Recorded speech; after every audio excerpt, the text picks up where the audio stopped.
Alrighty, so if you clicked on this video, you most likely do not know how to do your thumbnails correctly. Today I'm going to show you exactly how to do them so you can get more views on your video.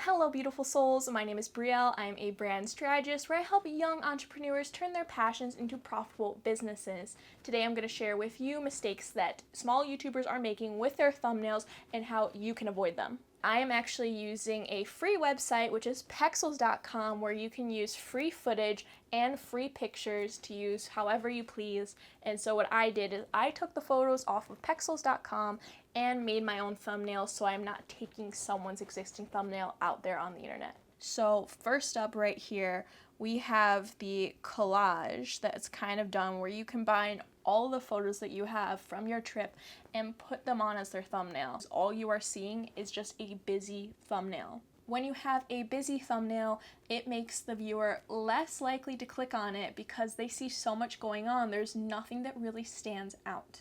Another thing I see with small YouTubers is that they use these gorgeous fonts, and yes, they are very gorgeous, but they are not readable because you have to remember that your content that you are sharing gets shrunken down. Your thumbnails, especially on mobile, will be smaller and harder to read, so your cursive font that you have, that's not going to be readable. If it's not readable, don't put it on there. If you are curious to know some great fonts that are readable even when shrunken down, there are some wonderful ones right here. The next thing that I want to be talking about is the title. Now stay tuned within this video where I'm going to be talking more about how to title within your thumbnail. So the first thing that I see is that it says trip to California. This is what I made because I see a lot of people who just title what they did, and that's great, but you also need to entice the viewer in your thumbnail. That's the one thing you do need to do. And so you need to focus on what would entice them within your thumbnail. I've created the example for how to fix this thumbnail and change it around so it's much better. So in this one, I basically took the photo that is in the previous one right here, and I just blew it up and made it the thumbnail. So with this one, what I really changed around was I had the people of this thumbnail be the focus. Also, I liked that we had a plain background so you can really see the title of the thumbnail. And what I did was make sure to use this readable font. A quick announcement, if you are enjoying this video, make sure to subscribe to see more and hit the bell to be notified for when I post a new video. Now make sure to stay until the end where I'm sharing my most important tip, and on that note, let's get back to the video. Alright, next up, I made a thumbnail for a challenge type of video. Now keep in mind, the tips that I'm sharing do not specifically apply to these specific type of videos. I am just sharing similar patterns that are done and how you can avoid them. So with this one that I made something I've kind of seen a lot, where you have the person, maybe they are posing for the thumbnail, which is great, you should be, and so they are posing for it, but maybe they don't have the best type of face they can make for that thumbnail. And the other thing that I've seen major is they're adding all of these different elements. They're adding emojis, they're adding all of these different extra details, extra words, and in this case, the thumbnail is for this imaginary video, and it is about that I tried the jelly bean challenge. And so as you see here, it kind of gets lost in the shuffle of things because you see that here, but then you also see, oh, almost threw up, so gross, all of these reactions, and you kind of get your eyes a little bit going everywhere and you don't know where to look. So no matter the video, I see a lot of people putting in tons of emojis in their thumbnails and putting all these different words, and that's great that you're trying to provoke a reaction, but when you have too much going on, like I said, you don't know where to focus. So in the next thumbnail, how I fixed it, I just want to give a forewarning that because this is a free website that I use for all my photos, I cannot use the same girl, I cannot find her, so I used another woman who looks very different from her, but is the perfect example of how this would go out better. Alright, so how I changed about the thumbnail was I basically changed the person to where she was looking disgusted. Again, different person from Pexel, but I loved that she had a reaction because in this imaginary video, this person's doing the jelly bean challenge and it's gross and you don't like it and it entices you. Again, her face, you want to see what happens next. So my tip for you when you are making thumbnails is pose with the reaction of the video. So again, if you're doing something like this that provokes a reaction of that's gross, that tasted awful, ew, I hate it, have a face like hers where you're just like, and gross. If you're surprised by what happened, have a surprised face. If you're embarrassed, you can do this. Use emotions to convey your message. Don't just smile in the thumbnail if it's not a happy topic. If you were angry in the video, make an angry face. Really use your emotions when creating your thumbnails. So next in this imaginary scenario that I have, I changed all the words on the page to be one enticing thing.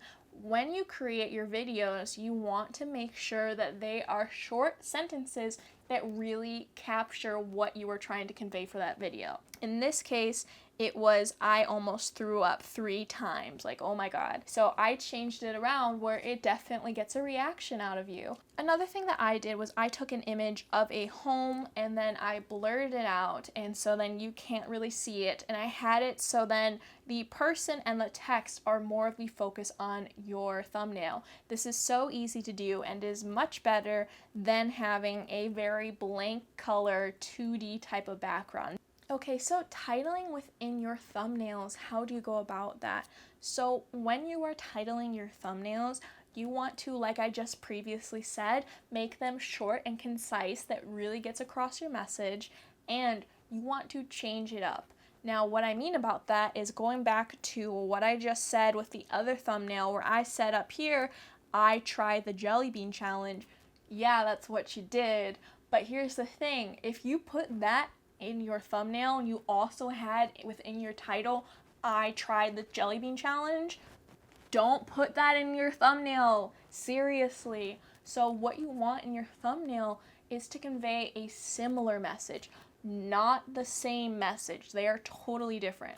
So in this case, if this was a video out there on YouTube called I tried the jelly bean challenge, maybe like shocking results or whatever, then what you would put is like this thumbnail, I almost threw up 3 times.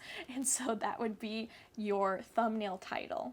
My tip to you is to definitely research a little bit within your video. If you're making a similar video to someone else, see the type of thumbnails that are there. Do not copy. Big difference. Don't copy. That's bad. Try and keep your titles under 5 words if possible. 6 max, honestly. The less the better, because what you can do is you can blow up your titles within your videos and it looks so much better. Okay, next thing I just really need to talk about, because I personally do not agree with it, I don't think it helps your channel grow very much, is using the same photo in your thumbnails and just applying a different background and a different text. Let me show you real quick. So in this imaginary scenario, we have a guy. I made up that he has a tech channel. So he has right here, it says then new iPhone unboxing and review, and there's his face.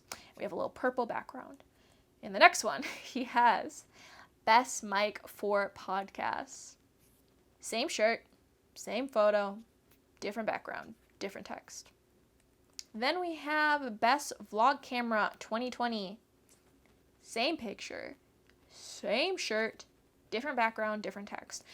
Do you see why those aren't the best things to have? So this is also where emotion comes to play, because you can also show a surprised reaction.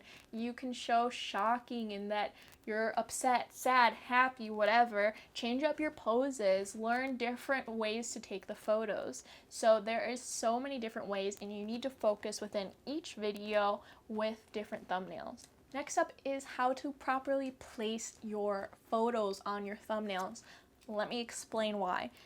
So here we have the thumbnail for this video, and I'm using a different picture myself because I still have to put that together.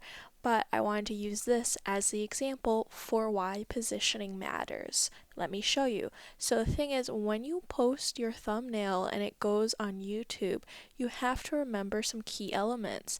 That down here shows your watch time. It shows how long the video is. Then up here is where you will find other elements such as watch later, playlists, etc. So you need to keep in mind, if you put words over here, or even just to the side, they often can get lost. That's why you really want to focus on having anything that is vital in your thumbnail to the left and anything else that is additional more to the right, because if part of your body, let's say, gets cut off, it doesn't really affect anything. But if suddenly a word is over here that is very necessary to your thumbnail, it is no longer in view. That is something you need to keep in mind when making your thumbnails. That is all for today. Make sure to subscribe to see more videos, and make sure to hit the like button so that the algorithm and I know you enjoyed this video. We're done. We're gonna load in. Brand Strategist, where I help young entrepreneurs turn their passions into... Wow, we are so close. Come on, let's get Brand Strategist, where I help young entrepreneurs turn their passions into... Wow.